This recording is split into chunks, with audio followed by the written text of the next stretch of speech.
Hey guys, in today's video, I want to talk about some of the fourth round matches, both on the men's and women's side at Roland Garros. And let's start off with Tommy Paul.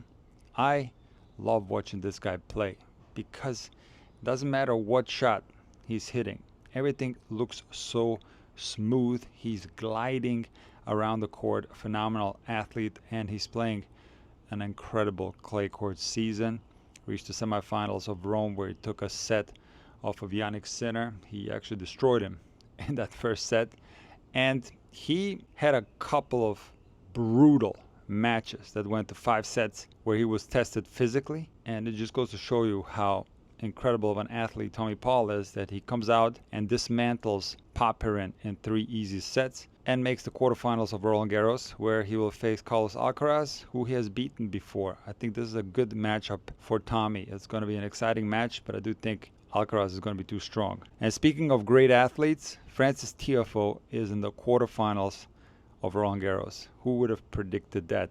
He didn't necessarily play a good clay court season prior to this tournament, but you never know what will happen in a Grand Slam tournament. There are always surprises, guys going deep in the draw that you would have never picked prior to the tournament starting. Frances Tiafoe is one of the best athletes on tour, and in comparison to Tommy Paul, I wouldn't necessarily say that Tiafoe glides around the court or that he's necessarily that smooth, but his athleticism is speed and brutal power, and he's able to hit the ball so hard. He moves so well around the court, and he's a very dangerous opponent. And I do think that Frances will give Musetti a tough match in the quarterfinals. Musetti is playing an incredible clay court season. With Sinner only having played one clay court tournament prior to Roland Garros, you could say that Musetti is the second best clay court player in the world this year. So he's going to be the favorite in this one, but you can never count out Frances Tiafoe, an unbelievably dangerous player. Now, speaking of great athletes, another American that's so fun to watch is Ben Shelton. His athleticism is somewhat comparable to Tiafoe, but I think Ben Shelton brings even more to the table because he has a lot of versatility in this game. The serve is absolutely insane. I analyzed his serve a couple of years ago, and it just keeps getting better and better. The kick serve is absolutely brutal, but it's not all about Ben's serve. He's got an incredible forehand that's versatile. He can play good defense with it. Unbelievably powerful. He's coming to the net a lot more than he used to, and he's just an incredibly dangerous player on any surface. He was close to winning the first set against Sinner at the Australian Open this year, and today against Alcaraz he had 6-4 in the first set tiebreak, and he was serving at 6-5.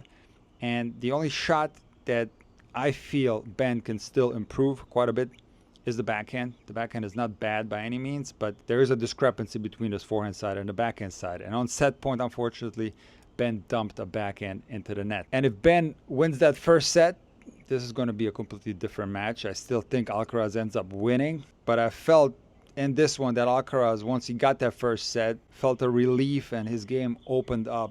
And even though he lost that third set, this turned out to be a win where Carlos wasn't really in danger of losing, but nevertheless a very tough match. But I do want to acknowledge the sportsmanship of Alcaraz, and I don't know if you saw, there was a point in this match where Carlos Alcaraz came to the net, Shelton hit a passing shot, and Carlos threw the racket, and the racket was not in his hand when it made contact with the ball, and he ended up hitting a volley winner. It was kind of tough to see in real time, and the umpire didn't see it. The point was going for Alcaraz, but Carlos showed incredible sportsmanship and told the umpire that he wasn't holding the racket, and the point went to Ben Shelton. And first of all, you have to realize how difficult it is to throw your racket and have the racket by itself without you holding it make contact and to hit a quality ball. I've tried this for Instagram last year where I did a series, is this shot legal or not? And it took me forever to actually make contact with the ball when I wasn't holding the racket, and I ended up getting one where I caught it off the frame. But this is a lot more difficult than it looks. And the way Carlos threw his racket and made perfect contact just shows you how talented he is. And he's not only talented, he's a great sportsman. Holger Rune played a good tournament. making it into the fourth round. But I do feel that this was an opportunity wasted, even though Musetti is the second best clay court player in the world this year. I feel that Rune's potential is higher. He has the strokes to be able to beat a player like Musetti. And I do feel, even though it's difficult to beat Musetti in the fourth round of Roland Garros on clay, this is another opportunity wasted for Rune, because he would have had a good chance of beating Tiafoe in the quarterfinals and making it into the semifinals of Roland Garros. So Holger Rune does need to step it up, because I see him above a lot of other players based on potential. And now let's talk about the women. And let's start at the top of the draw. Anisimova against Sabalenka. And Amanda had beaten Sabalenka the last time they played in Toronto in straight sets. And Amanda actually dominated Sabalenka in the first 3 times they played. Now this stems back to 2022. The overall head-to-head is 5-2 for Anisimova. So in that first set, you could feel the tension in Sabalenka's game. Anisimova was playing exceptionally well. She's one of the best ball strikers on tour. But once Sabalenka got that first set 7-5, you could see her freeing up her game as she started playing a lot better and won that second set quite comfortably. Zheng is one of my favorite players to watch. She has my favorite forehand on the WTA Tour. She is so good on the clay. It is not a surprise to me that she's in the quarterfinals. I picked her to go into the quarters. She won gold at Roland Garros last year. She is going to give Sabalenka a tough time, but I do think Sabalenka is going to come through that one. The next fourth round match was Svitolina against Paolini, and I watched a lot of Svitolina matches this year, and I kept thinking, tennis equilibrium. I've talked about this in many of my videos, and often tennis players are so disappointed when they lose matches where they had many match points or they blew a big lead and they had chances to win and it didn't happen, and they're very disappointed. But often players will ignore circumstances where they won matches that they should have lost. So over the span of a tennis career, independent of which level you play at, you're gonna win some matches that you should lose, and you're gonna lose some matches that you should win. And a beautiful example of this is Svitolina. She lost an absolute heartbreaker in Rome, 7-6 in the third to Peyton Stearns. And in the fourth round of Roland Garros, she wins a match that she had no business winning. Paolini was dominating her at 2 match points, but Svitolina is a fighter. She keeps so many balls in play, runs a lot of balls down, makes the opponent hit the extra shot. She also has power when she gets a little bit more time and can start putting pressure on the opponent.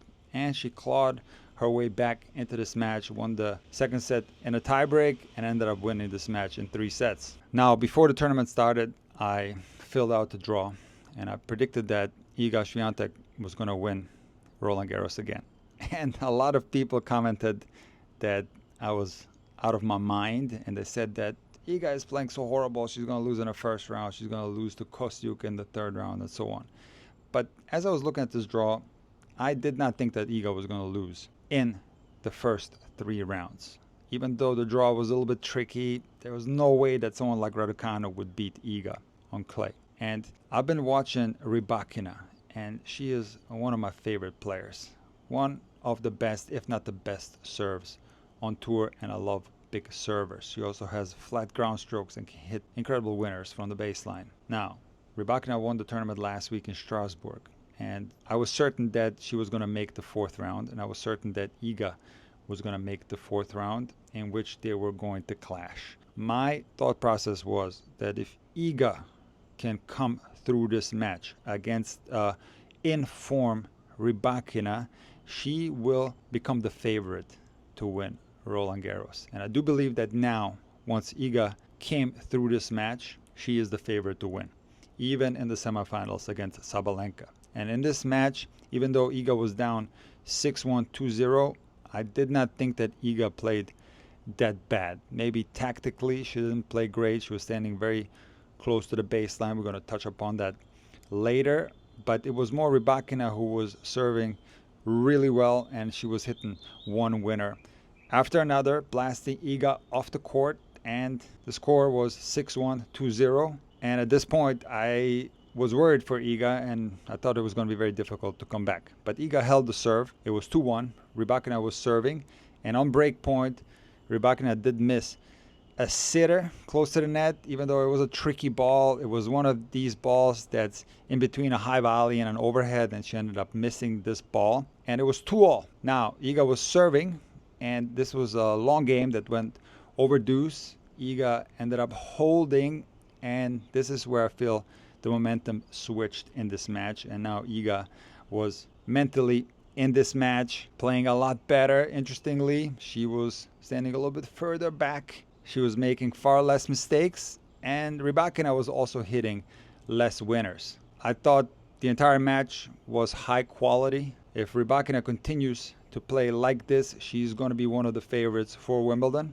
And let me just quickly address court positioning, because for a long time there's a lot of confusion, and some people are of the belief that standing closer to the baseline equates aggressive tennis. But this is not true. Tennis is a complex game. Yes, of course, sometimes standing close to the baseline can equate to aggressive tennis, and some players are going to play closer to the baseline, and some players are going to play further back from the baseline. Now, let me just give you an example in the match Alcaraz against Shelton. So Alcaraz was standing closer on Shelton's first serve that's coming in at 140 miles an hour, and he was standing further back on the return on Ben Shelton's second serve that's a lot slower. So why do you think Alcaraz would do something like that? Because he wanted to give himself more time so that he can hit the return more aggressively. Now, I know a lot of you guys, when I talk about the return positioning on a kick serve, say, hey, I play and I take the kick serve early and I'm having a lot of success.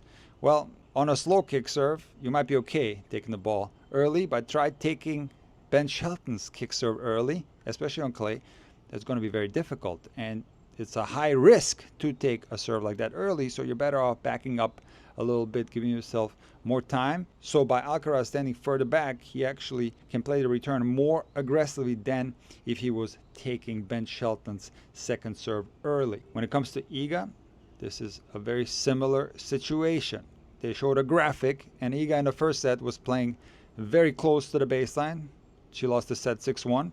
And in the second and third set, Iga was playing way further behind the baseline, and she won both of these sets. So when you play closer to the baseline, it's more difficult to play defense. And Iga is not that type of player that's going to play close to the baseline. Of course, when she's playing aggressively and the balls are coming shorter, she's going to move up into the court. But generally speaking, Iga is the type of player that's going to play more aggressive if she stands further back, and it's not only that, she's also going to be able to play better defense. Now, looking ahead for Iga, I do think that she's going to beat Svitolina, who's a tough opponent, but Iga is going to be too strong for her. In the semifinals, it's going to be an absolute battle against Sabalenka, but I do believe that Iga is going to come through. And in the final, Iga is going to play Coco Gauff, who is incredibly good on the clay courts, and I do strongly believe that now Iga is the favorite to win her 5th Roland Garros title.